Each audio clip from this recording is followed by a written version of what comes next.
অষ্টম মান শ্ৰেণীৰ অসম জাতীয় বিদ্যালয়ৰ অনুশীলনী 2 এৰ সত্য নে অসত্য লিখা এই গোটেইকেইটা তোমালোকক সমাধান কৰিম। একৰ পৰা গোটেইকেইটি সমাধান পাবা। ভিডিঅ'টো ভাল লাগিলে অৱশ্যই শিক্ষকৰ কাৰণে সাবস্ক্ৰাইব কৰি লাইক কৰি দিবা। মই এখন অসম জাতীয় বিদ্যালয়ৰ শিক্ষক হওঁ।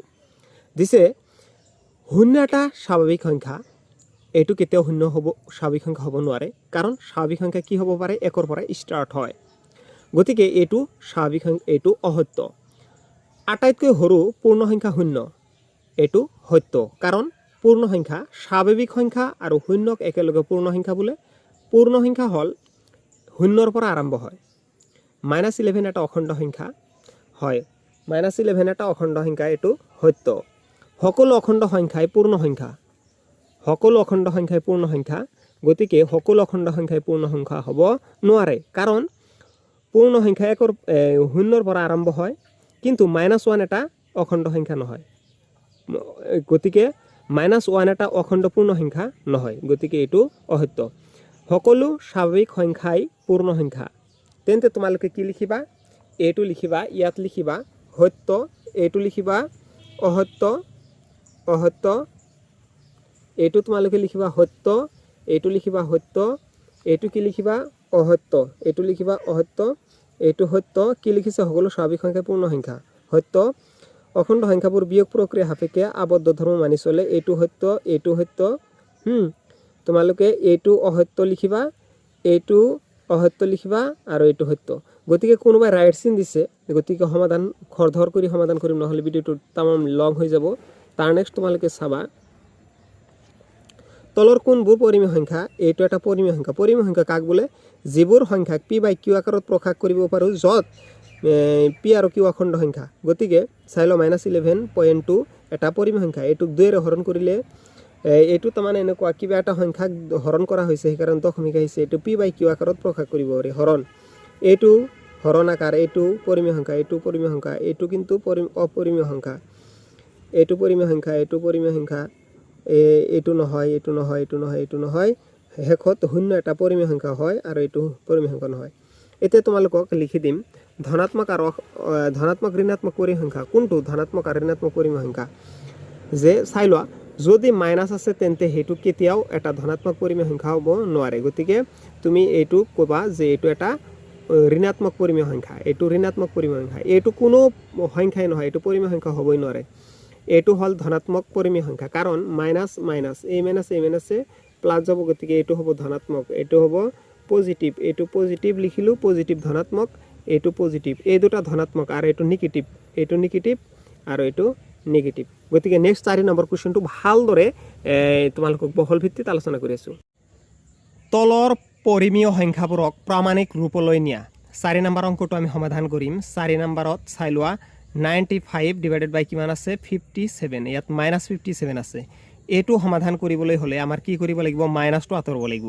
যিটো প্ৰমাণিক ৰূপলৈ নিবলৈ হ'লে মাইনাছটো আঁতৰাব লাগিব। গতিকে আমি মাইনাছ আঁতৰাই দিম, যে 95 ডিভাইডেড বাই -57, যাতে এই 57ৰ লগত কি সংখ্যা পূৰণ দিলে? +57 হ'ব। গতিকে -1 আমি পূৰণ দিম।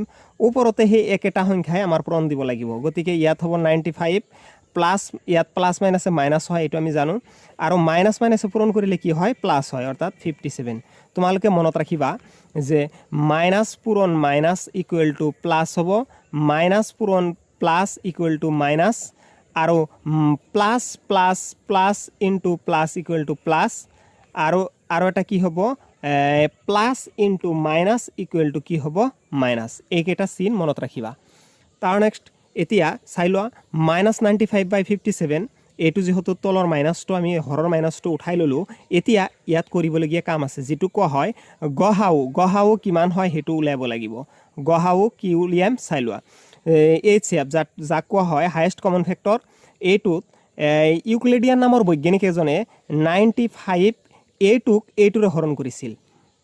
এইটো সহজ, আটাইতকৈ অসমৰ মাজত ময়ে তোমালোকক এইটো দেখুৱাই দি আছোঁ, যে আগতো 2 এজন ছাৰে দেখুৱাইছে, কিন্তু মই এইটো একদম অসম জাতীয় বিদ্যালয়ত মই এইটো দেখাই দি আছোঁ যে এইটো কেনেকৈ ওলাই লয়। চাই লোৱা যে তোমালোকে এইটোত 95ক 57ৰে হৰণ কৰিলে কি হয়? একবাৰ যাব, একবাৰ যায়, বাকী কিমান থাকিব?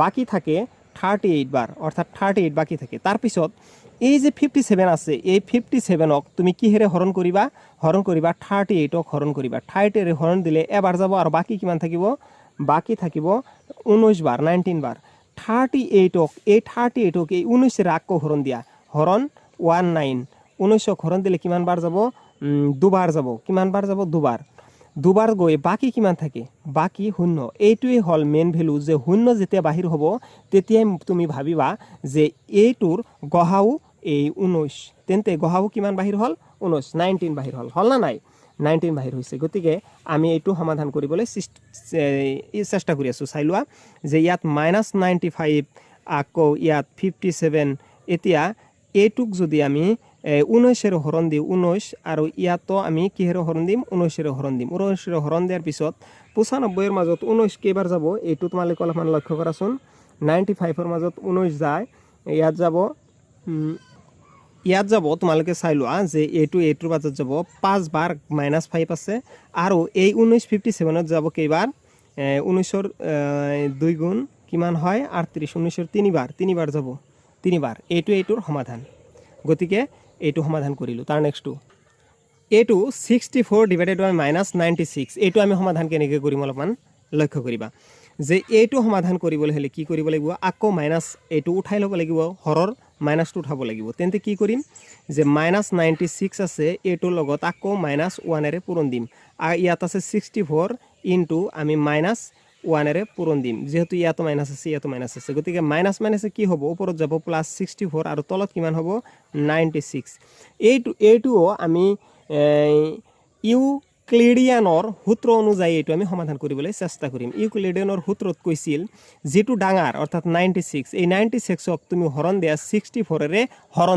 হৰণ দিলে কিমান হয় এই 64ৰে হৰণ দিয়াৰ লগে লগে ইয়াত যাব কেইবাৰ যায় অলপমান লক্ষ্য কৰাচোন 95ক 64ৰে যদি আমি হৰণ দিও কেইবাৰ যায় ইয়াত এবাৰ যাব এবাৰ গৈ বাকি কিমান থাকিব বাকি তোমালোকক আগত শিকাই দিছো এটো আৰু অলপমান গুৰুত্ব দিয়ে এটো ভালদৰে বুজি পাবা ইয়াত বাকি কিমান থাকে যে এবাৰ গৈ বাকি থাকে 32 অৰ্থাৎ এটো 32 বাকি থাকে তাৰ পিছত এই 64ক তুমি এই 32 এর হরণ দিয়া 32 রে হরণ দিয়া অর্থাৎ 32 রে 64ক 32 রে হরণ দিয়ে কেইবাৰ যাব 62 দুইবাৰ গৈ বাকি কিমান থাকে চাই লোৱা বাকি তো না থাকে শূন্য তেন্তে গহাও কি হ'ব গহাও ইয়াৰ পৰা বুজা গল যে গহাও থাকিব গহাও কিমান থাকে গহাও 32 গহাও হ'ব গতিকে আমি এটুই কৰিম 64 divided by 32 divided 62 divided by 32 divided কি হ'ব 96 divided by কিমান হ'ব 2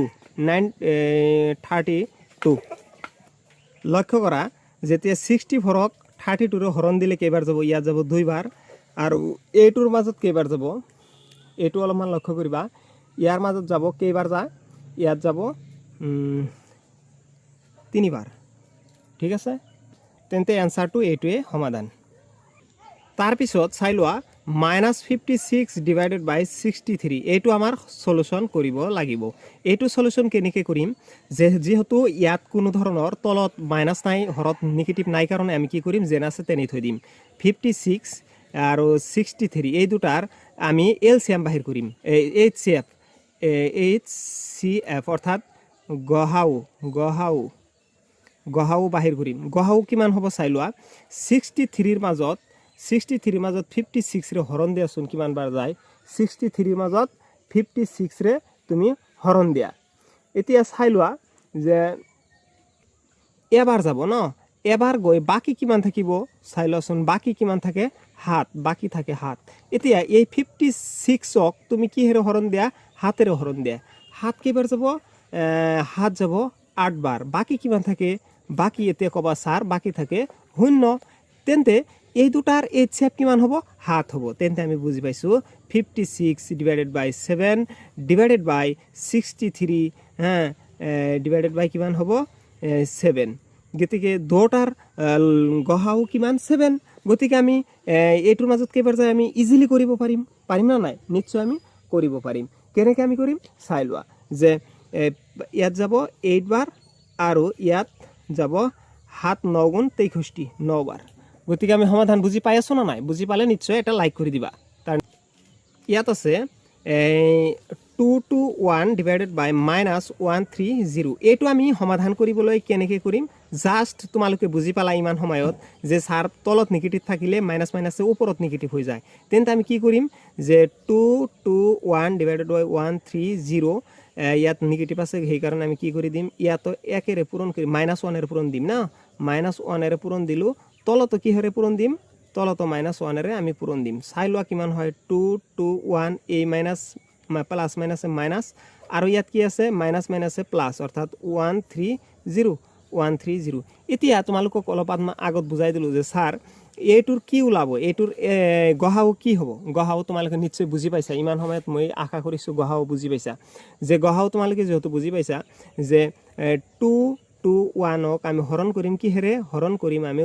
130 ৰে হৰণ কৰিম আৰু বেলেগ এটা কাগজ লও কি কৈছিলো তোমালোকক যে 2 to 1 এটুক ডিভাইডেড কি হেৰে 130 এটু কি হৰ সূত্ৰ আছিল ইউক্লিডিয়ানৰ সূত্ৰ আছিল গতিকে ইয়াত একবাৰ যাব একবাৰ যাই কিমান বাকি থাকে একবাৰ গৈ বাকি থাকিব কিমান বাকি থাকিব 91 91 বাৰ তেন্তে 130 130 ৰ মাজত আকৌ আমি হৰণ কি হেৰি দিম এই 91 91 ৰ হৰণ দিলে কেইবাৰ যাব একবাৰ যাব বাকি থাকিব কিমান বাকি থাকিব চাইলোৱা ইয়াত যোৱা ইমান 39 বাৰ বাকি থাকিব ন 39 এতিয়া 91 ক তুমি হৰণ দিয়া 39 এর হরণ দিলে কেবার যাব দুইবার 78 যাব দুইবার 78 91 এর পর 78 বাদ দিলে কিমান হয় বাকি থাকে 13 এতিয়া 39 ক তুমি আকৌ হরণ দিয়া কি হেৰ হরণ দিয়া 13 এর হরণ দিয়া 13 এর হরণ দিলে কিমান যায় 3 13 39 তিনিবার বাকি কি থাকে এতিয়া তোমালোকে কবা স্যার বুজি পাইছো শূন্য যেতিয়া হ'ব লগে লগে এই 2 হ 1 আৰু 130 ৰ গহাও কি ওলাব 13 ওলাব এই 13 গতিকে আমি 13 এৰে হৰণ দিম চাই লোৱা এতিয়া -2 to 1 ডিভাইডেড বাই 130 ইয়াৰ পৰা লিখি ল'ব পাৰা 130 এতিয়া ডিভাইডেড বাই কি হৰে এলসিএম এইচসিএফ কি বাহিৰ হল 13 ইয়াতো কি বাহিৰ হ'ব 13 এতিয়া তোমালোকে কবা যে স্যাৰ এইটোৰ এনসাৰ আমি উলাইব পাৰিছো এনসার কিমান হ'ব এনসার তো কৈ দিবা কিমান হ'ব এনসার তো হ'ব -17/10 ইয়াত হ'ব কেইবাৰ যাব -17 ডিভাইডেড বাই কি হ'ব 10 এনসার তো আমি বুজি পালো না নাই এনসার আমি বুজি পালো যে এই 13 এটোৰ মাজত যাব 17 বাৰ আৰু এটোৰ মাজত যাব 10 বাৰ তাৰ নেক্সট আৰু এটা আছে এটো তোমালোকে ক'ব পাৰিবানে তাৰ পিছত 105 ডিভাইডেড বাই 225 এটো আমি সমাধান কৰিবলৈ চেষ্টা কৰি আছো চাই লোৱা 105 ডিভাইডেড বাই 225 এই দুটাৰ এইচসিএফ অৰ্থাৎ গহাও কিমান গহাও উলাব লাগিব গহাও উলাই শিকিছা না নাই শিকিছো ইমান সময় স্যার শিকাই আছে শিকিব নোৱাৰোম এইটো এটা কাম কথা হয় নেকি যে 225 ডিভাইডেড বাই 105 মানে 105 কেইবাৰ হৰণ যায় চাই লোৱাচোন 105 কেইবাৰ হৰণ যায় এতিয়া তোমালোকে কবা যে স্যাৰ ইয়াৰ মাজত দুইবাৰ যায় দুইবাৰ গলে বাকি কিমান থাকিব 105 ৰ 2 গুণ 2 হদ আৰু ইয়াত আছে কিমান আছে ইয়াত আছে 25 তেন্তে 25 পৰা 10 গলে কিমান হয় 15 স্যাৰ বাকি থাকিব 15 তাৰ পিছত 105 এই 105 ইয়াত বহাই ললো হৰণ কি হেৰে দিম হৰণ আমি 15 ৰে দিম 15 ইয়াত কেইবাৰ যাব তোমালোকে কবা স্যাৰ 7 বাৰ যাব বাকি কি থাকিব তোমালোকে কবা স্যার শূন্য থাকিব শূন্য বা শূন্যই যেতিয়া হয় লগে লগে এলসিএম কিমান হয় এলসিএম হৰণ কৰিবলগীয়া সংখ্যাটো হয় 15 তেন্তে 105 ডিভাইডেড বাই 15 ডিভাইডেড বাই কি হ'ব 225 আমি হৰণ দিম আকৌ 15 এতিয়া 105 ৰ মাজত 15 কেইবাৰ যাব এতিয়া তোমালোকে কবা যে স্যাৰ এটুত যাব 15 বাৰ এটুত যাব কেইবাৰ স্যাৰ তোমালোকে যে হুদিম তেতিয়া তোমালোকে কবা স্যাৰ ইয়াত যাব 7 বাৰ আৰু 225 ৰ মাজত 15 কেইবাৰ যাব তোমালোকে কবা স্যার 15 গুণ 225 তেন্তে এইটো হ'ব সমাধান নিশ্চয় বুজি পাইছা ধন্যবাদ সহজ পদ্ধতিত 5 নম্বৰৰ অংক মই সমাধান কৰি দিম চাই লোৱা -12 ডিভাইডেড বাই 20 এইটো তিনিটা সমান পৰিমেয় সংখ্যা লিখিব কৈছে তিনিটা সমান পৰিমেয় সংখ্যা কেনেকৈ লিখিম চাই লবাচোন চাই লোৱা -12 ডিভাইডেড বাই 20। এতিয়া এটা কাম কৰা, ইয়াৰ লগত যদি 1 পূৰণ কৰি দিয়া সেই এইটোৱে হ'ব। এতিয়া আমি এইটোৰ লগত যদি 2 পূৰণ কৰি দিওঁ, ইয়াৰ লগত যদি 2 পূৰণ কৰি দিওঁ কি হয় চাই লোৱাচোন। 2 লগত 12 পূৰণ কৰিলে কিমান হ'ব? 24। মাইনাছ আছে মাইনাছ, তেন্তে ইয়াত 20ৰ লগত 2 পূৰণ কৰিলে কিমান হ'ব? 40। এটা বাহিৰ কৰিছোঁ না নাই? এটা বাহিৰ কৰিলোঁ। এতিয়া -12 ইনটু 3, তাৰপিছত 20 আছে ইনটু তলতো 3 দি পূৰণ দিম, লব আৰু হৰ। 3 বাৰং 36, 3 বাৰং 36 -36 আৰু 60ৰ লগত 3 পূৰণ কৰি 20ৰ লগত 3 পূৰণ কৰিলে হ'ব 60। এই দুটা বাহিৰ হ'ল, এটা দুটা আৰু এটা বাহিৰ কৰিব লাগিব। -12 ডিভাইডেড বাই 20, ওপৰত 4 পূৰণ কৰি দিয়া, তুমি তলত 4 পূৰণ কৰি দিয়া। 4 বাৰং 48 আৰু 4ৰ লগত 20 পূৰণ কৰিলে 4 2 গুণ 8, 80। তেন্তে বুজি পাইছা না নাই? নিশ্চয় বুজি পাইছোঁ ছাৰ। এটা দুটা তিনিটা মই বাহিৰ কৰি দিব পাৰিছোঁ। তাৰ নেক্সট এতিয়া তোমাক ক'ব যে 6 নম্বৰ অংকটো সমাধান কৰা। তলৰ কোনটো ডাঙৰ কোনটো সৰু? 6ৰ 1 নম্বৰ অংক -6/7 আৰু কি কৈছে? আৰু কৈছে 5/6। এইটো সমাধান কৰিব কৈছে। আমি এইটো সমাধান কৰিম ইজিলি। কেনেকৈ সমাধান কৰিম? একদম সহজ পদ্ধতিত সমাধান কৰি দিম। এই দুটাৰ এলচিয়াম তোমালোকে লিখিব লাগিব। 7 আৰু 6ৰ এলচিয়াম অৰ্থাৎ লসাগু কিমান হয়? ইজি ভাষাত বুজাই দিবলৈ হ'লে তোমালোকে ক'বা যে ছাৰ এই দুটাৰ এলচিয়াম দুটাৰ পূৰণফল হয় 7 আৰু 6ৰ পূৰণ 6 7 গুণ কিমান হয়? 42, 42। তেন্তে তোমালোকে এই ওপৰত যিটো 6 আছে আৰু তলত যিটো হৰ 7 আছে, 7ৰ লগত কি সংখ্যা পূৰণ কৰিলে 42 হ'ব? তোমালোকে ক'বা ছাৰ 7ৰ লগত 6 পূৰণ কৰিলে কিমান হ'ব? 42 হ'ব। এতেকে 42 হ'ব। যিহেতু আমি তলত 7ৰ লগত 6 পূৰণ কৰিলে 42 হয়, ঠিক সেইদৰে ওপৰত আমাৰ ডিপেণ্ড কৰিবলগীয়া সংখ্যা একোৱে নাই। জাষ্ট তলত 6ৰে পূৰণ কৰিছোঁ, হৰত 6ৰে পূৰণ কৰিছোঁ কাৰণে ওপৰতো 6ৰে পূৰণ কৰিব লাগিব। 6 6 গুণ কিমান হ'ব? 36। ইয়াত মাইনাছ আছে, মাইনাছ দি দিলোঁ। ঠিক আছে। আৰু মই লিখি আছোঁ, চাই লোৱা। 5 কিমান আছে? 6। এতিয়া তোমালোকে ক'বা যে ক'বা যে ছাৰ এই 5 যিটো 6 আছে, 6ৰ লগত কি সংখ্যা পূৰণ কৰিলে 42 হয়? মই যদি তোমাক প্ৰশ্ন কৰোঁ, তুমি ক'বা যে ছাৰ 6ৰ লগত 7 পূৰণ কৰিলে কিমান হ'ব? 42 হ'ব। এতিয়া তোমালোকে চাই লোৱা, 6 7 গুণ কিমান? 42, 42। ওপৰত যিহেতু এটা 7 দিছোঁ, ওপৰত 7 দিব লাগিব না নাই? 7 5 7 গুণ কিমান? 35। এতিয়া তোমালোকে ক'বা ডাঙৰ কোনটো সৰু কোনটো? তোমালোকে ক'ব পাৰিবা না নাই? নিশ্চয় ক'ব পাৰিবা। ক'বা যে ছাৰ এইটো মাইনাছ আছে, এইটো সৰু, এইটো প্লাছ আছে, এইটো ডাঙৰ। গতিকে আমি ক'ম ছাৰ এইটো ডাঙৰ, এইটো সৰু। তেন্তে আমি সেইটো ক'ম না নাই? ক'ম। তেন্তে -6/7 লেছ দেন 5/6। নাইবা তোমালোকে লিখিব পাৰিবা এইপিনেও 5/6 গ্ৰেটাৰ দেন -6/7। এটা লিখিলে দুটাই ৰাইট হৈ যাব, যিকোনো এটা লিখা। ঠিক আছে। 2 নাম্বাৰটো -13 ডিভাইডেড বাই -17 আৰু কি আছে? আৰু আছে 14/19। এই দুটাৰ কি ওলাব লাগিব? এলচিএম ওলাব লাগিব। এতেকে 17 ইনটু 19ৰ এলচিএম কিমান হ'ব? মাইনাছটো আছে, মাইনাছ এইটো উঠাব লাগিব না নাই? দুটাৰ মাইনাছ উঠাব লাগিব। তেন্তে সলিউশ্যন কৰাৰ আগত আৰু এটা কাম কৰি লওঁ। মাইনাছটো যিহেতু মাইনাছ আছে, গতিকে মাইনাছ কেনচেল কৰি কি আমি প্লাছ দিব পাৰোঁ, হয় না নাই? 13 ডিভাইডেড বাই 17 আৰু কি লিখিব পাৰোঁ? আৰু 14 ডিভাইডেড বাই কি লিখিব পাৰোঁ? 19। এতিয়া আমি এলচিএমলৈ গুৰুত্ব দিওঁ। চাই লোৱা, এই দুটাৰ পূৰণ ফলে হ'ব এইটোৰ এলচিএম। পূৰণ ফল কিমান হ'ব চাই ল'বাচোন। 323। 323। গতিকে 13 কলম কালি শেষ হ'ল নেকি? 13 ডিভাইডেড বাই 17, 13 ডিভাইডেড বাই 17। 17ৰ লগত কি পূৰণ কৰিব লাগিব? 19 পূৰণ কৰিলে কিমান হ'ব? 2 3 2 3। গতিকে ওপৰত 13ৰ লগত 19 পূৰণ কৰিলে কিমান হয়? 13ৰ লগত 19 পূৰণ কৰিলে হ'ব 2 4 7। পূৰণ কৰি চাৱাচোন কি হয়।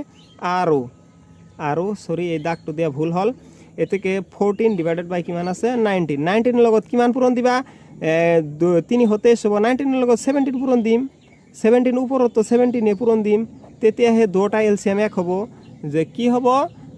2 3 2, হয় না নাই? 2 3 2। এতিয়া 14ৰ লগত পূৰণ দিলে কিমান হয়? 17 পূৰণ দিলে কিমান হয়? 3 3 8 এইটো চাই লোৱা 3 4 গুণ 28 ঠিক আছে হৈ গ'ল এনেকুৱা এতেকে এইটো এনে দিছো এতে চাই লোৱা এই দুটাৰ মাজত কোনটো ডাঙৰ চাই লোৱা 3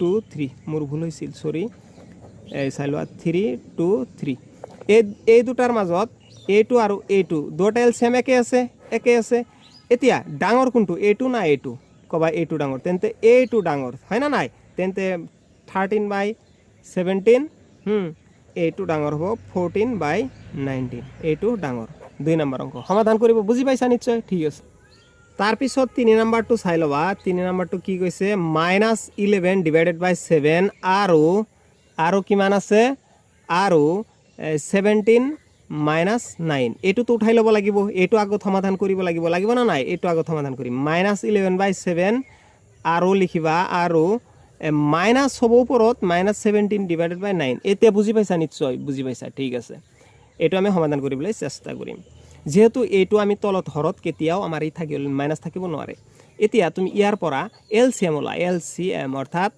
কমন ফ্যাক্টৰ যিবিলাক লোয়েষ্ট কমন মাল্টিপল এতিয়া 7 × 9 এই দুটাৰ কিমান হ'ব 63 এলসিএম 63 এই দুটাৰ গতিকে চাই লোৱা -11 ডিভাইডেড বাই 7 এর লগত কি সংখ্যা পূরণ দিলে 63 হ'ব এতিয়া কবা স্যার 9 পূরণ দিলে 63 হ'ব গতিকে ইয়াত 63 হল ইনটু ইয়াত 9 পূরণ দিলে কি হ'ব 9 9 99 আৰু লিখিবা আৰু কি লিখিবা -17 ডিভাইডেড বাই কিমান হ'ব 9 এতিয়া তোমালোকে এইটো আগতে বৰ্ডাৰটো দি দিলো ইমানখিনি বৰ্ডাৰ ঠিক আছে এতিয়া তুমি এইটোৰ লগত কি সংখ্যা পূৰণ দিলে 63 হ'ব তলত কি সংখ্যা পূৰণ দিলে 63 হ'ব তোমালোকে কবা স্যাৰ ইয়াত 7 দিলে 63 হ'ব 7 দি দিলো ওপৰতো 7 দিব লাগিব তলত যেহেতু 7 দিছা ওপৰতো কিমান দিব লাগিব 7 দিব লাগিব এতিয়া চাই লোৱা এই দুটা পূৰণ এতিয়া হাত গুণ কিমান 49 এৰ 9 হাত 4 থাকিল কেৰি কৰিলো 4 হাত এৰ এক গুণ হাত আৰু 4 কিমান হ'ব 11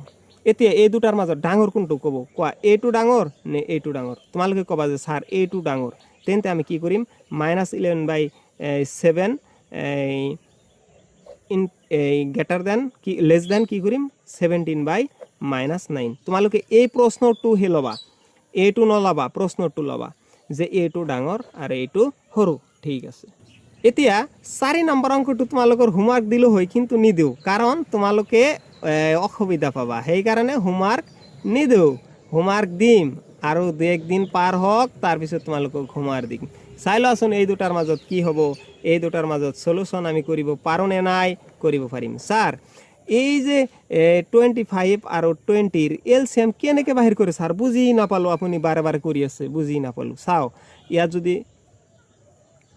যদি 4 ৰে তুমি পূৰণ কৰা কিমান হ'ব 4 ৰে হৰণ কৰা কিমান হ'ব 4 কেইবাৰ যাব যদি আমি 5 ৰে দিও 5 কেইবাৰ যাব 5 যাব 25 এৰ মাজত কেইবাৰ 5 বাৰ 20 এৰ মাজত 5 কেইবাৰ যাব 4 বাৰ তাৰ পিছত আৰু কিবা যায় নেকি না যায় 4 5 গুণ 20 20 এর 5 গুণ কিমান 100 তেন্তে ইয়াৰ কি হ'ব 5 × 5 × 4 তেন্তে এইটো হ'ব এলসিএম অৰ্থাৎ লহাগু কি হ'ব 100 তেন্তে আমি কি কৰিম 100 এইটো আমি এনেকৈ সমাধান কৰিম চাই লোৱা সমাধান কৰিম 21 ডিভাইডেড বাই -25 এইটোক আমি ইয়াৰ লগত কি সংখ্যা পূৰণ কৰিলে তলত 100 হয় আমি কম স্যাৰ ইয়াৰ লগত 4 পূৰণ কৰিলে হ'ব ওপৰতো 4 পূৰণ কৰিম তেন্তে কৰিম না নাই কৰিম ইয়াত 4 এৰ 1 গুণ 4 4 এৰ 2 গুণ 8 84